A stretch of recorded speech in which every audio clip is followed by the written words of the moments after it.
try to invite myself over to kids' houses. And I found that if I invited myself over to like rich kid houses, it was a lot nicer. So I remember this particular kid, and I go into his house. He lived in a mansion. And I go into his bedroom, and it's huge. And he's got all the stuff, and he actually even had one of those car beds. And I was like, big deal, I sleep in a real car.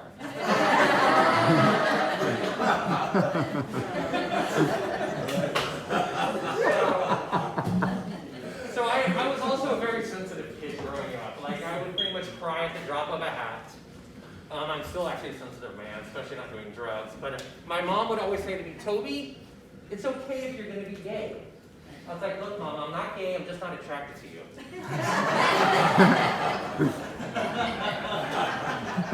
But I usually hide a lot of those emotions. And when I was in my teens and 20s, I found that drinking and doing drugs was a great way to hide them. So the drug abuse just started climbing, and I can still remember the first night I did cocaine, which is my drug of choice. I was at a bar, and I met a group of guys, and they're like, hey, you want to come back and do some drugs with us? And I did cocaine for the first time, and we talked all night long. I can remember the very next morning being like, okay, so when are we going to go to Europe? Oh, I got a great name for a band. But a lot of my friends were concerned that I did so much cocaine. They were like, you're already such an arrogant asshole. One night I did so much cocaine, and this is true, I farted out a crack rock. Yeah, I then smoked it and it tasted like shit.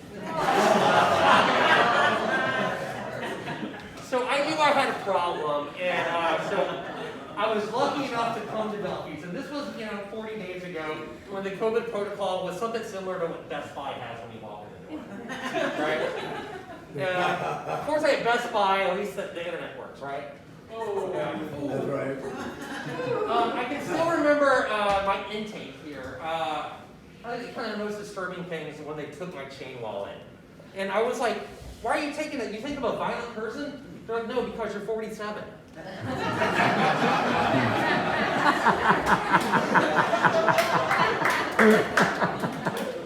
can still remember the very first day I walked into that door right there, and I looked around, and I was like, wow, Duffy's has the same interior decorator as the Moose Lodge.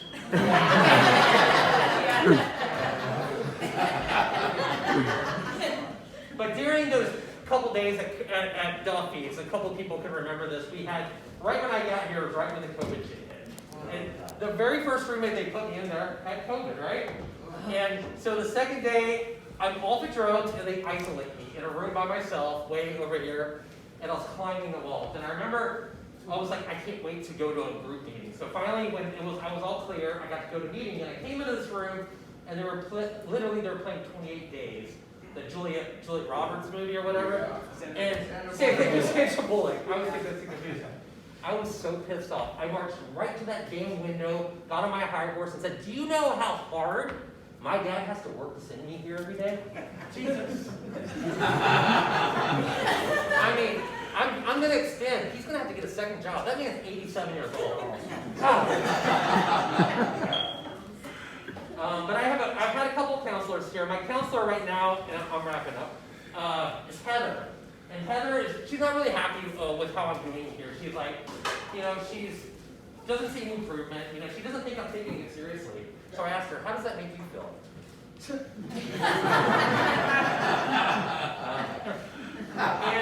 But I have finally sunk in, and I want to be of service. So I started kind of welcoming all the newcomers here. So all the newcomers out here, I want to greatly apologize. I know now that it's wrong to, the first time I greet you, to say, damn, look what the cat dragged in. That was inappropriate, so I apologize. But I am extending, and the biggest reason I'm extending is I finally got the right combination to my salad order. And I don't know about you guys, but I've had 27 salads here, and they have never been incorrect. Every single salad has been right on the money. So whoever's making those salads, can we have them run Duffy's?